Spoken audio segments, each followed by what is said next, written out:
Good afternoon, everyone. Welcome to the next presentation. My name is Florian Rotberg. I'm from Vidis Consulting, and I think you're all here to learn a little bit about the latest trends in digital signage. When I created this topic, I said 5 trends, but I now brought you 10 trends with me, so you get 5 for free. So for the next 25 minutes, I will give you some insights about how the market is developing and what we believe are the most important trends in the industry. Some of you may have heard that before, but I think it gives you quite a good overview to know what it is. Because there's one big challenge here at this show, and it's a fantastic show this year again. It's the biggest digital signage show in the world. And there's fantastic technology here, but it's always important to understand how you can make use out of this one. Because some of the stuff looks fantastic, and it's like, same for me, like a kid in a candy store. It looks great, these rollable OLEDs and all of this stuff is so cool. But the question is, how can you use it? How can you, integrate it in your shopping experience, in your organization to really, benefit and add value to your people, to your customer. So that's the reason why I bring you some ideas with me. So the first trend, technology. Technology, obviously 8K is the latest thing in town. Everyone believes needs to have 8K. As most of you are aware of, digital signage professional screens are just a fraction of consumer screens. So when you look at the factory, like 30 days a week, a month they produce consumer TVs, and 1 day a month they produce professional screens. And so all the panels and everything is basically the panels which they use for TVs. So we have 8K in the industry now.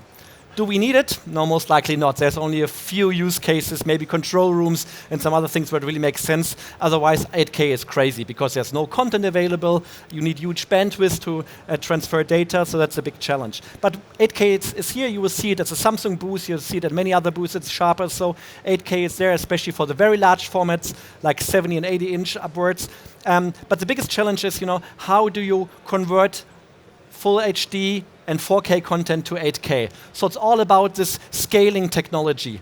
And Samsung introduced a really nice new AI-powered scaler, which really does it really nice to convert lower resolution content to 8K. Have a look at their booth; it's quite interesting to see. But to be honest, it's not very relevant for digital signage in the foreseeable future. Yes, we will have it, and we probably have to live with it. But we believe it's not really something you will sell to your customers, or if you're a customer, you will use in your standard retail environment. Micro and mini LED. Last year, that was the biggest thing in town. Everyone who attended ISE 2018 remembers, all these micro LED. You saw it in every single booth, and it was really, really fascinating. And when you go to Sony, for example, or look at the wall at Samsung or many other places, they all have it around it. Even all the Chinese ones, Unilumens and Epsons, all have all this stuff. It's fantastic, but it's still very expensive, and most of them cannot deliver it. So if you're interested in this one, ask them when they can deliver. And I know only one company on this show who is really able to deliver in the next half year. The rest are still working on this, because one thing is to develop a new product, but the big challenge really is to roll it out in a big scale, and that's a quite challenging part. They're still working on this one. So mini and micro LED is something which will definitely change our industry in the future and replace standard video wall displays. So you won't have these 2x2 walls anymore, because even the thinnest bezel in the world remains a bezel when you have Word or Excel or PowerPoint there. So we definitely believe that's a big mover. But if you want to buy it, still wait for it. And to be honest, I think the CleverDisc one from Sony costs roughly 35,000–40,000 euros a square meter, so it's quite expensive. But there's one customer uses already. They have some engineering samples. That's the Apple store I went to in Macau in China. They replaced already the whole LED wall with micro LED, and it's just amazing how great it looks. But it's still quite costly. Rollable OLEDs, I'm sure all of you have been to LG. If you haven't, you need to go there. It's really cool, and to be honest, I think LG had the coolest booth this year at ISE. It's really fantastic. It looks great, it's fascinating. You probably saw it already on YouTube, you saw it, but you have to see it in real. It's really, really cool. But what's the business case? How can you use it? Currently, it's really, it's a technology sample. We can do it, we can show it, and we can maybe use it for private purpose, but for commercial use, we don't see much value currently. In the future, maybe it's quite nice, but currently it's not more than just offering something wow. And the biggest problem in digital signage and wow is wow wears off very fast. So whenever we talk to clients, it's always about how can you present, how can you engineer scalable experiences. and wow is not scalable. Wow is only one thing, and then it wears off very fast. So yes, that's cool, and it's great to see, and it's something to to talk about at home and show the video. But we don't see much potential there in the foreseeable future. Well, ultra short throw projection is not really new, but you see it more and more now in many ways. And it's quite interesting how projection is coming back into the retail and retail space. In the past, it was basically all screens, then a little bit LED. But projection is more and more coming because now you can, with ultra throw, you can really you install them very close to the wall, and you can do really cool things because you get out of the 16:9 ratio, because you can use with laser projectors now, you can project right onto a wall on concrete or so, and it's really cool because you can do storytelling, you can merge the digital content and the concrete wall or whatever surface you have, material you have, to a new story, and that's quite cool. So have a look at it. We believe it's really, really great, and with laser now available, in every price category, it's something which is really, really nice and really, really picking up, and many architects and designers love it. You see it, on the flagship store when you go to London or New York or so. You see all of them using now, this nice, funky laser projection. To be honest, projection is anyway a cool thing because now with the newest laser projection and the new generation coming up in the next 2 years, we will have projectors with 80,000, even more than 100,000 anti-lumen. So this will be the first generation of projectors which you can use at daylight.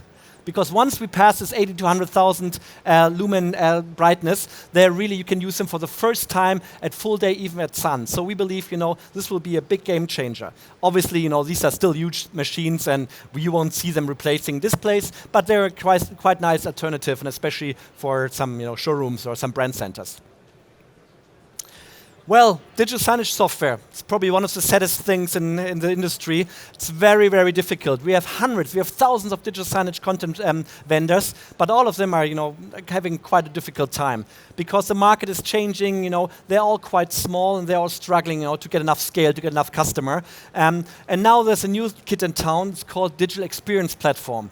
Yes, you all heard about this. It's probably Adobe Experience Manager and all of the others. But they're really, offer an interesting product for enterprise customers because they are struggling. They have so many CMS. They have one for mobile, one for digital signage, one for web. So we have typical Fortune 500 customers who operate 15 to 20 different CMS. And they say, we really need to look, to have one platform which is seamless across all media. And we need one data platform where we have all this customer CRM information, everything in one thing, and that's what really is promoting digital experience platforms. So we see, especially in the premium level, we see a lot of potential there for these guys, taking the cream of the market. And then from the bottom, you have all the free the free softwares, which are more or less bundled with displays or so, and obviously, so it makes it difficult. So for us, software vendors, a typical software vendor is a little bit caught in the middle, and that's not a nice position to be in.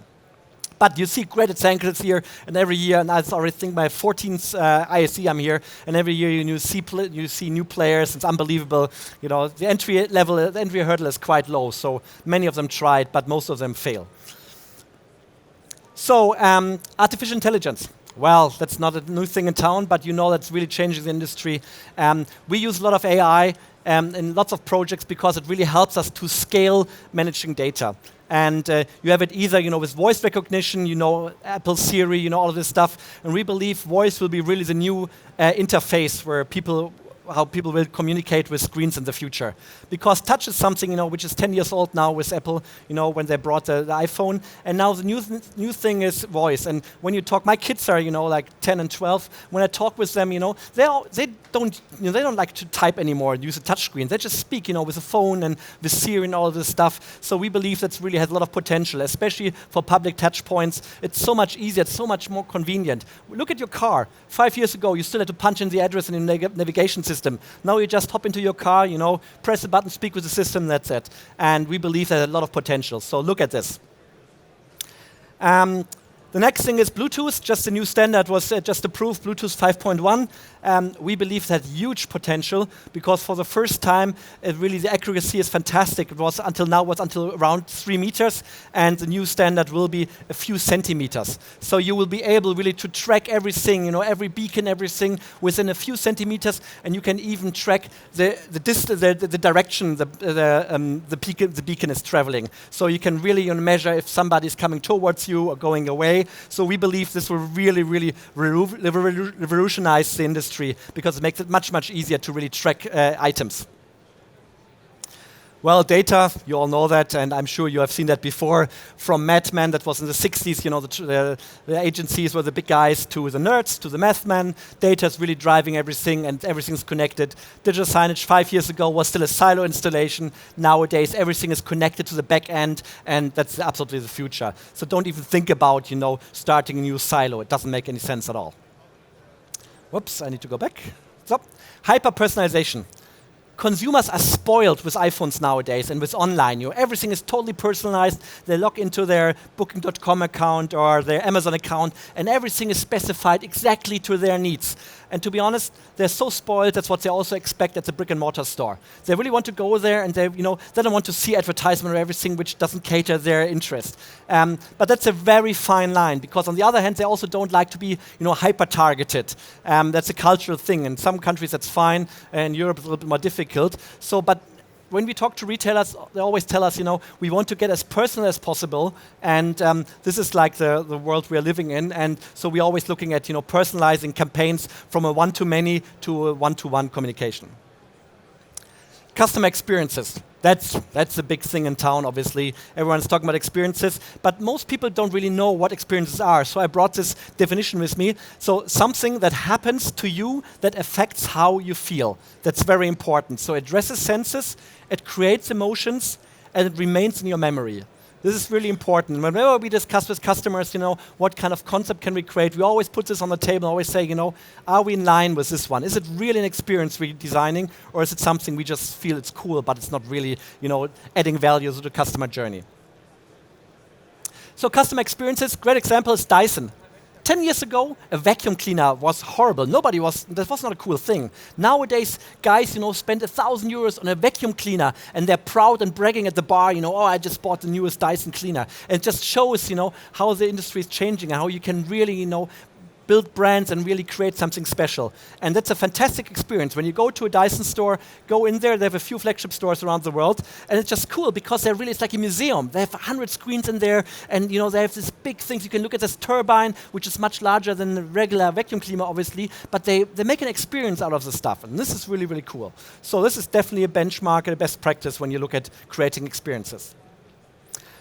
Just another definition for you, because experience is so important in our world currently. Experience won't just sell products, experience will be the product. This is really important. And so experience needs to be engaging, they need to be unique, they need to be personalized, they need to be surprising, and very important, repeatable. Because wow, as I mentioned before, doing a wow thing is one thing, but really making it repeatable and scalable, that's the magic about experiences. And that's where many of the concepts are not very good at. So always make sure it's repeatable and that you can, deliver new experiences to your customer, even if they come more often to your store. Yes, video, that's not much I have to say about. You obviously know, it was still in photo in the past. Now everything's about moving pictures and video. It's definitely important. Voice, we mentioned voice already a little bit, but voice is really, really important, and really adding it to digital signage and to the point of sale. It's just what everyone talks about, either in store or here, like what we see from Amazon or so. It's really, really important. And but the one problem we currently have is how do you convince customer to speak with a shelf or to speak with a screen? They're not used to that. So we still have to put like big stickers on the floor graphics also to tell them, please speak with a shelf. And when you look at them, some of the older, like I cannot speak to the shelf. It's a little bit weird. But then you see the younger generation, like my kids coming, for them it's fine. It's the normal thing in the world. You just speak with it. But older generation are still a little bit afraid of what kind of answers the system will give. What will they? And so they're always a little bit afraid using that in public. At home, Siri is fine, but in public they're a little bit afraid of this one. But it will come, no question about it. So this is a really cool thing. This is Elisa's store. 2 weeks ago I was in Estonia, in the Baltics, And Elisa is a Finnish telecommunication company, and I saw this store, and it's really, really cool because it combines so many digital interfaces in one customer journey. And so seamless and multi-platform becomes very, very important. It's essential for all the new experience concepts. And I think it's a great example because you have the screens on top, you have the touch screens there, you have lift and learn with your phones, you have little electronic shelf labels next to the product and everything, and it's done quite nicely in a really small footprint. It's quite a small store, but it's quite impressive, and you can see it from far away. And if you ask me for best practice, I like this one. It works very well. Convenience. You have any idea what it is? Well, it's printed on it. It's a pickup tower. The biggest problem with parcels nowadays with online ordering, people are not at home. So, where should I get my parcel? So convenience is a big thing. And Walmart now is one of them, and this is an Estonian company they teamed up with. They're now putting up these pickup towers, They put them inside their stores, obviously to drive traffic to their stores, but also at some places in the city. And even digital out-of-home companies love that, the big outdoor guys, because, they said, that really adds value to the city. It's a value, and it adds services to our citizens. And we put some posters or some digital screens around it, and we can place it in the middle of the city and really deliver some extra services. The cities love it because it reduces delivery services, and all the diesel cars in town, the air is not getting any better. So it's definitely something which is getting more and more interesting. Well, being in Estonia, I saw these guys. They're quite cute, and I'm sure you all seen them, and Amazon copied them, and last week Amazon announced they're now introducing a one-to-one copy of this solution in Seattle. But they're cool. They're running already for 2.5 years in Estonia. You just walk through the city, and you see them, in Tallinn, going back and forth. So you order something, and within an hour, they deliver it straight to your home. It's really cool. And now they also introduced them at the university in Maryland or so, and it's really cool. 40 of them, you order at the supermarket, you order pizza, and they just drive around fully automatically, and it's really nice. And in Tallinn, they're almost like friends to them because one of them got stuck in snow, and there's a really cute video how his few kids, helps this Roberto, get back on his tires and go forward. So for them, they have like a cuteness to it, which is always helpful when you talk about convenience, when you talk about robots, the more cuter they look, and I think the Japanese are quite good at this one, they have all these cute computers, robots, that's really helpful, and it's a nice thing. Well, you all know Pepper. Obviously, Pepper from SoftBank. That's the one robot everyone uses. To be honest, it's not very smart, but it's the smartest robot which is available on a bigger scale. Many customers use them at airports or so. It's nice, and it has a nice thing to it, but to be honest, it doesn't add much value. It's more a promotion thing. So I haven't seen any customer who has rolled out Pepper on a bigger scale. Most of them use them, just for PR purposes or, to learn a little bit, how customers like that. But we would definitely see more. Once they get a little bit smarter, we will definitely see more and more of these robots coming on the space. Well, but there is one thing, and it's quite easy to forget when you're at ISE. The most important thing is the best stories are still told by humans. Don't forget that. Digital cannot replace everything. And when you go to a luxury store like the Louis Vuitton, so there's a good reason they don't use any digital signage and have only, human beings there as shop assistants. Because these guys, they look at the customer, they know exactly, okay, I can recommend you this bag or I can recommend you this tie that works for your pet's personality. Humans are still, the best storytellers. Because at the end of the day, we try to be as close as possible to humans. But if you have a chance to use your employees, your staff, or your colleagues, it's always the better way because people want to interact with people. They don't want to interact with Siri. They don't want to interact with touchscreens also. Good. This was just a short introduction for myself. If you want more information, you're happy to download this. It's our yearbook. This gives you all the information. It's for free on our website. Market numbers, who's the biggest in Europe, digital signage license and everything. We just released a new book just a few days ago, last week, with some background information. You're happy to download that. And also, we're doing conferences. We have a joint venture with ISE, and we had a conference today. And we have another conference coming up in July in Munich, 2 days, the biggest digital signage conference globally, 700 people attending, and you're more than happy to come there. So if you have any questions, I will still be here, and thank you for attending my presentation. Thank you.